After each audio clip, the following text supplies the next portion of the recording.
है 5 राज्यों के विधानसभा चुनावों को लेकर। 3 राज्यों में बीजेपी को बम्पर जीत हासिल हुई है और इन 3 राज्यों की बीजेपी की जीत क्या कांग्रेस पचा नहीं पा रही है?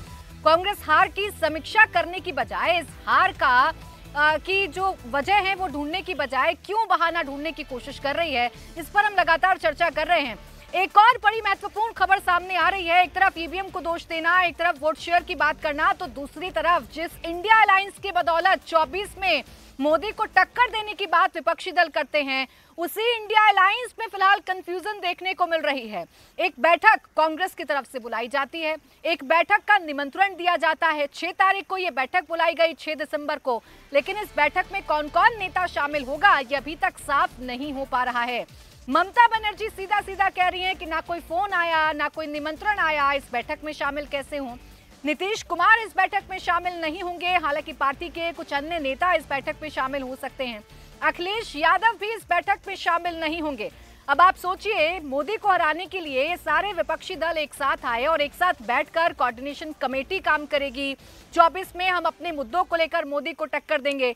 लेकिन 3 राज्यों की हार के बाद जो घर का झगड़ा है वो खुलकर सामने आ गया है और जानकारी मिल रही है कि जो बैठक मल्लिकार्जुन खड़गे की तरफ से 6 तारीख को बुलाई गई है, यानी जिस बैठक का आयोजन मल्लिकार्जुन खड़गे कर रहे हैं, उस बैठक में शामिल होने के लिए फिलहाल जो बड़े बड़े नेता हैं, जो बड़े बड़े दल के नेता हैं, वो फिलहाल पहुंचते हुए नजर नहीं आ रहे हैं। अब ये कंफ्यूजन कैसे हो रहा है, ये सूचना का अभाव कैसे हो रहा है, क्या जानबूझकर ऐसे बयान सामने आ रहे हैं, ये तो आने वाला वक्त ही तय करेगा। लेकिन फिलहाल संकेत बहुत अच्छे नहीं हैं इंडिया अलायंस के इस गठबंधन को लेकर, इंडिया अलायंस के इस एकता को लेकर, जिसकी बदौलत 24 में ताल ठोकने की बात करते हैं। मेरे साथ हर्षवर्धन त्रिपाठी जी भी ज्वाइन कर चुके हैं, वरिष्ठ पत्रकार। हर्षवर्धन जी, हम चर्चा कर रहे हैं कि कांग्रेस कैसे अपनी हार को ना पचाकर इस पर बहाने ढूंढ रही है।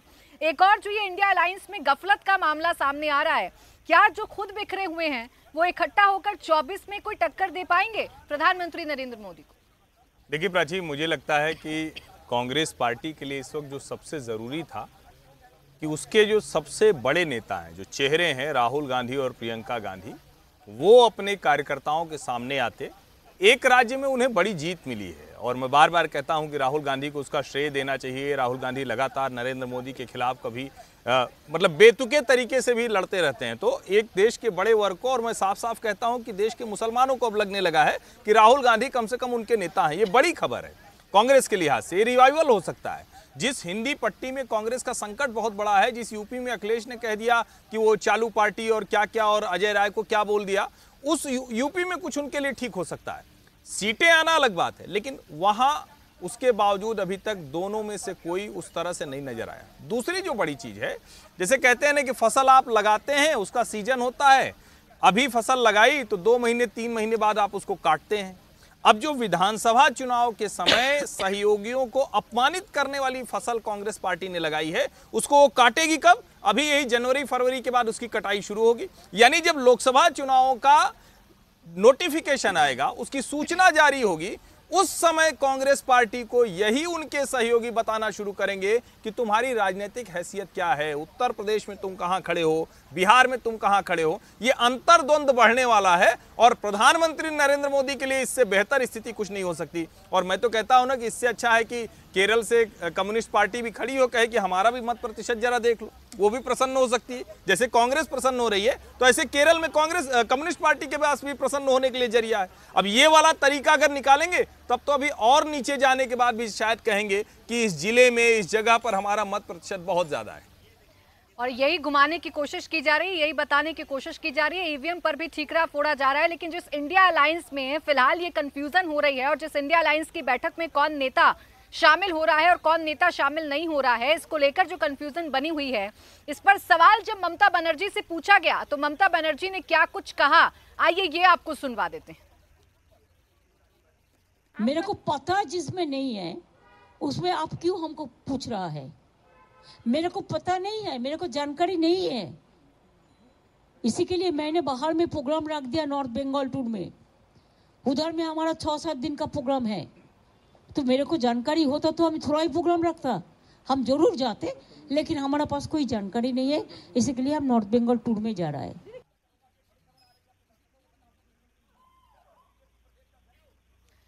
ममता बनर्जी को आपने सुना जो बहुत स्पष्ट शब्दों में ये कह रही हैं कि मेरे पास जानकारी ही नहीं है, और जब जानकारी नहीं है तो मैं ये कैसे बता दूं कि उस बैठक में मैं शामिल होंगी या नहीं शामिल होंगी। और ये सिर्फ ममता बनर्जी नहीं बल्कि अखिलेश यादव की तरफ से भी ऐसा ही मैसेज कन्वे किया गया है, और बाकी जितने भी दल इस इंडिया गठबंधन में शामिल हुए हैं उनकी तरफ से भी ऐसा ही मैसेज क्लियर किया गया है, ऐसा ही मैसेज सामने रखा गया है। राजीव जेटली जी, ये जो खबरें आ रही हैं ये तो आपके लिए जरूर मुस्कुराहट लाने वाली होंगी चेहरों पर कि बिना कुछ किए आपके तो इकट्ठा हुए दल भी टूट रहे हैं और बहुत ज्यादा चुनौती पेश करने की स्थिति में अभी नहीं। मैंने तो आपको पहले भी बोला कि ये टूटा हुआ ही था ये गठबंधन। आप देखिए, इंडिया या भारत ये जुड़ करके बनता है, इसके बीच में डॉट नहीं डाली जाती हैं, तो इन्होंने डॉट पहले ही डाल दी थी। उसका सीधा सीधा मतलब ये था कि हम सब एक दूसरे के केवल अपनी महत्वाकांक्षाओं के चलते एक दूसरे के साथ खड़े हैं। और आप ये देखिए, वक्त वक्त पे चाहे आपने देखा अखिलेश यादव हो चाहे ममता बनर्जी हो, इन्होंने अपमानित करने का भी काम किया अपने ही जो सीनियर पार्टनर जिसे कांग्रेस कहते हैं उसको। लेकिन किसी को किसी पर ट्रस्ट नहीं, किसी को किसी के ऊपर विश्वास नहीं है। ये अपने आप में दर्शा देता है कि जब गठबंधन के लोगों का आपस में एक दूसरे पर विश्वास नहीं है तो इस देश की जनता उन पर कैसे विश्वास कर सकती है। और यही एक वजह है कि देश के प्रधानमंत्री जी की नीतियाँ, मैंने सबसे पहले बोला था आपको, उनकी नीतियों के वाहक के रूप में जो हमारे मंत्री, मुख्यमंत्री या विधायक या सांसद होते हैं, वो जिस लेवल पे जिस कमिटमेंट के साथ अपनी डिलीवरी कर रहे हैं और वो डिलीवरी जब जनता उसको महसूस कर रही है तो वही कहीं ना कहीं परिणामों में परिवर्तित होती है। अगर इन्होंने अपना रवैया नहीं बदला तो मुझे लगता है कि अपना अस्तित्व कम से कम कांग्रेस पार्टी धीरे धीरे खोती हुई चली जाएगी। लेकिन आज एक बड़ी अच्छी बात यह है कि ये एहसास कर लिया गया है कि इस देश के अंदर जो भी राजनीतिक पार्टी विकास की धारा बहाएगी या इस देश के गरीब या अंत्योदय के सिद्धांत के ऊपर चलेगी, वो राजनीतिक पार्टी कहीं पर भी किसी भी रूप में अपने किसी प्रचार के माध्यम से नहीं, अपनी डिलीवरी के माध्यम से हमेशा सत्ता और जीत हासिल करती चली जाएगी।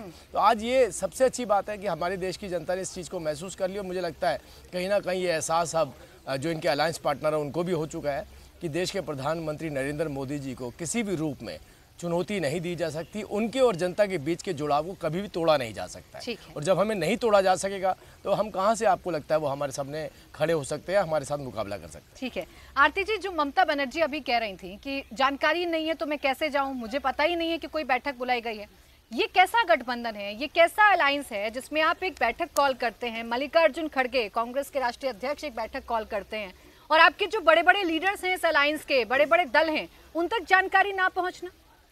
देखिए, इस अलायंस का सबसे बड़ा जो प्रॉब्लम है कि ये वाकई अगर इकट्ठे होके काम करता है तो इसमें जितने भी पार्टीज़ हैं उनके लिए, सबके लिए एग्जिस्टेंशियल थ्रेट बन जाता है कि दूसरी पार्टीज़ उनको खा जाएंगी।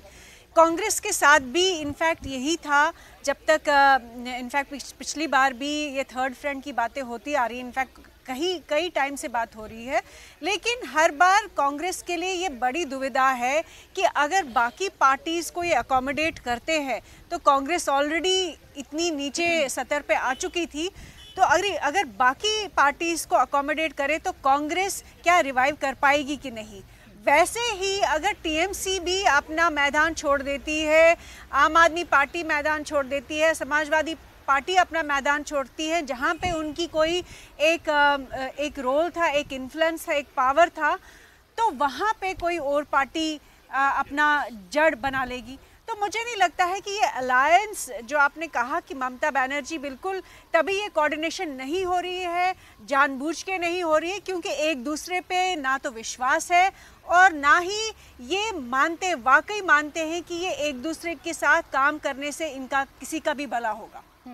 अभी जिस स्थिति में हर्षवर्धन जी कांग्रेस है, वो स्थिति उसे कैसे समझाएंगे आप, उसे कैसे बताएंगे? क्योंकि किसी भी नेता ने अभी तक आके ये नहीं कहा कि हम अपनी हार की समीक्षा करेंगे। जितने भी नेता हैं, चाहे ट्विटर की टाइमलाइन देख लीजिए, चाहे उनके बयानों को ले लीजिए, हर एक नेता एक तो जनादेश को घुमा रहा है, एक तो वोट शेयर को घुमा रहा है और अपनी जीत बता रहा है। नहीं, कुछ नहीं मिलता तो ईवीएम पर ठीकरा फोड़ रहा है।